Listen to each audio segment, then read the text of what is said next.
जय श्री राम भक्तों स्वागत है आपका हमारा चैनल देववाणी में। भक्तों, आपको हमारी कथाएं कैसी लगती हैं हमें कमेंट करके ज़रूर बताएं। भक्तों, हमारी कथाओं को लाइक अधिक से अधिक करें, इन्हें शेयर करें और हमारे चैनल को अधिक से अधिक सब्सक्राइब करें। भक्तों, आपसे एक गुजारिश है, हमें इंस्टाग्राम पर फॉलो करें जिसका लिंक डिस्क्रिप्शन में दिया गया है। तो चलिए शुरू करते हैं आज की कथा। जय श्री राम भक्तों, आज हम कथा श्रवण करेंगे एक दर्जी द्वारा की गई भलाई पर भारी पड़ी 3 लोगों पर। आइए कथा श्रवण करें। पुराने जमाने में मधुपुरी नाम का देश था। उसके समीप एक नगर था, उसका नाम कासगढ़ था। उस कासगढ़ नगर में एक दर्जी था जो अपनी दुकान में बैठकर कपड़े सीता था। एक दिन वह अपनी दुकान में काम कर रहा था कि एक कुबड़ा एक बाजा लेकर आया और उसके दुकान के नीचे बैठकर गाने लगा। दर्जी उसका गाना सुनकर बहुत खुश हुआ। उसने कुबड़े से कहा, अगर तुम्हें आपत्ति ना हो तो यहाँ से कुछ ही दूर मेरा घर है, वहाँ चलो और आराम से गाओ बजाओ। कुबड़ा राजी हो गया और दर्जी के साथ उसके घर आ गया।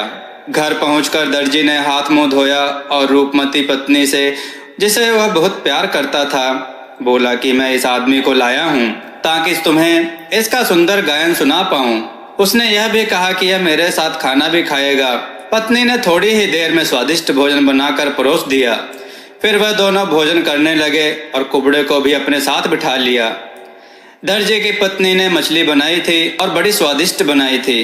कुबड़ा लालच के मारे कांटा निकाले बगैर ही मछली का एक टुकड़ा मुंह में रखकर खा गया। मछली का एक कांटा उसके गले में ऐसा चुभा कि वह दर्द के मारे तड़पने लगा। कुछ ही देर में उसकी सांस रुकने लगी। दर्जी और उसकी पत्नी ने बहुत कोशिश की कि उसके गले से कांटा निकले, किंतु कोई उपाय सफल ना हुआ। दर्जी बहुत घबराया कि कोतवाल को पता चलेगा तो हत्या के अभियोग में मुझे पकड़ लिया जाएगा। अतएव वह कुबड़े को अचेत अवस्था में उठाकर एक वैद्य के दरवाजे पर ले गया। उसे नीचे रखकर दर्जी ने दरवाजे पर ताली बजाई तो वैद्य की नौकरानी ने दरवाजा खोला। दर्जी ने उसे 5 स्वर्ण मुद्राएं देकर कहा कि वह अपने स्वामी से कहे कि शीघ्र ही आकर मेरे मित्र का उपचार करे। नौकरानी अपने मालिक को खबर करने ऊपरी मंजिल में गई और दर्जी ने फिर कुबड़े को देखा तो समझ गया कि वह मर गया है। उसने उसे उठाया और वैद्य के दरवाजे के सहारे खड़ा कर दिया। उसके बाद वह चुपके से वहां से खिसक गया। वैद्य नौकरानी से सारा हाल सुनकर जल्दी से नीचे आया। वह समझे हुए था कि पहली ही बार 5 स्वर्ण मुद्राएं देने वाला आदमी जरूर अमीर होगा और इलाज में काफी पैसा खर्च करेगा। उसके हाथ में दिया भी था। उसे ज्यों ही दरवाजा खोला कि कुबड़ा गिरकर सीढ़ियों से लुढ़कता हुआ गली में आ गिरा। वैद्य को बड़ा आश्चर्य हुआ कि यह क्या गिरा है। दिए की रोशनी में देखा तो कुबड़े को मृतक समझकर बहुत घबराया और सोचने लगा कि यह आदमी मेरे दरवाजे पर मरा पड़ा है। अगर राजा को मालूम हुआ तो बड़ी मुसीबत में पड़ जाऊंगा।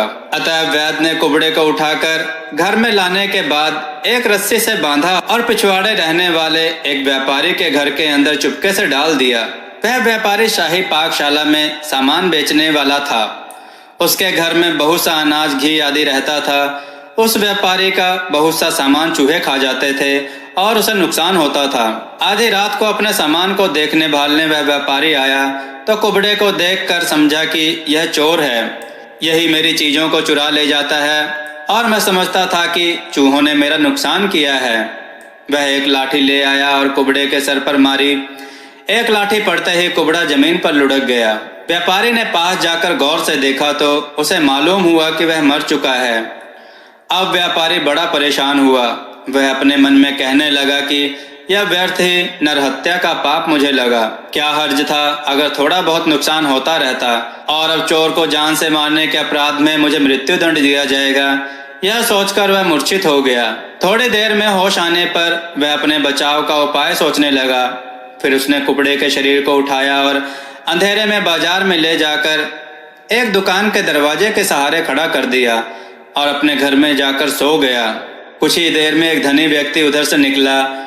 वह धनी व्यक्ति एक वेश्या के घर से निकल रहा था और नशे में झूमता चला जा रहा था। ऐसे ही दशा में उसका शरीर कुबड़े के शरीर से टकराया और कुबड़ा गिर गया। धनी व्यक्ति ने समझा कि यह चोर है जो मुझे लूटने के इरादे से यहाँ खड़ा था। उसने उसे घूंसों से मारना शुरू किया और साथ ही ऊंचे स्वर में चिल्लाने लगा, चोर चोर।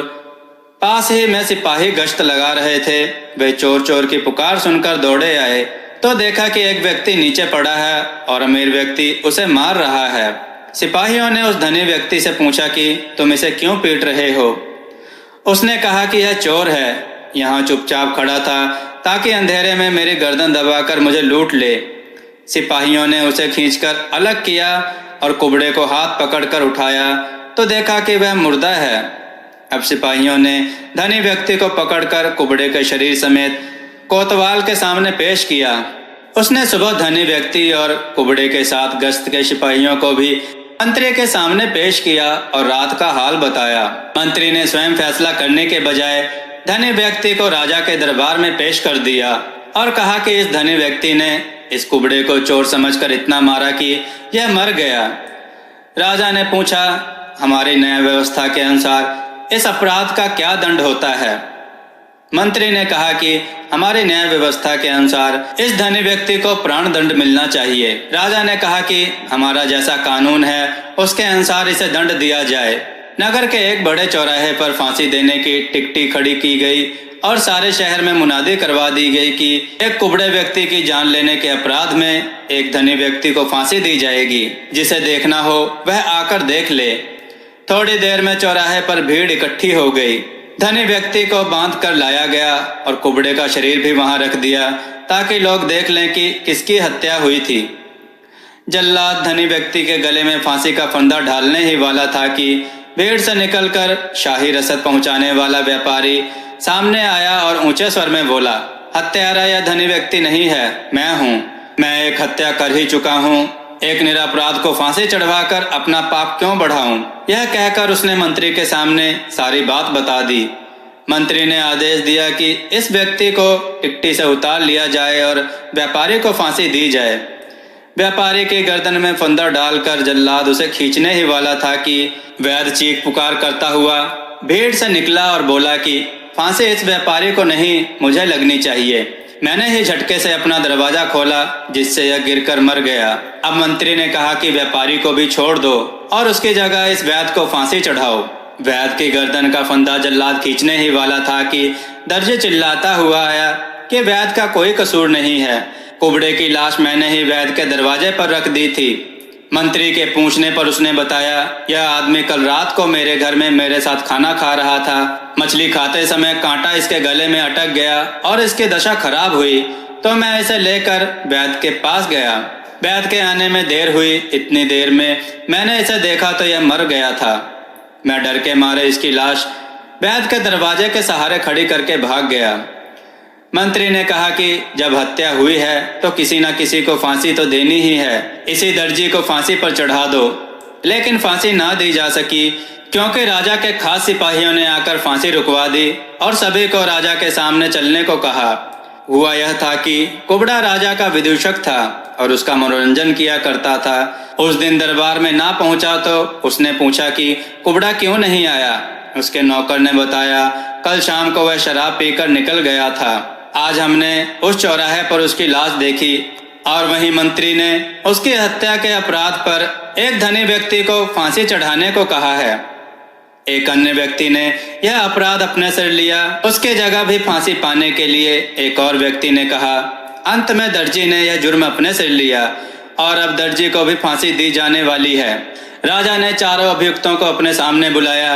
उसकी समझ में किसी को फांसी नहीं मिलनी चाहिए थी, किंतु उसने उस सब का बयान लिया और यह बयान इतिहास पुस्तक में लिखने की आज्ञा देकर इन लोगों से बोला, तुम लोगों की कहानी बड़ी अजीब है।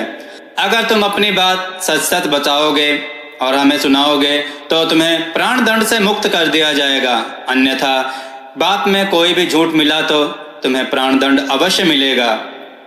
इतना कहकर सबने अपनी बात राजा के सामने प्रस्तुत की। राजा ने सबकी बात को गौर से सुना और अपने मंत्रिमंडल से विचार विमर्श कर उन्होंने उन चारों को दोषी नहीं करार दिया और चारों को बाइज्जत बरी कर दिया। भक्तों, आपको यह कथा कैसी लगी हमें कमेंट में जरूर बताएं। हमारी कथा को लाइक जरूर करें और कथाओं को शेयर जरूर करें। जय श्री राम भक्तों।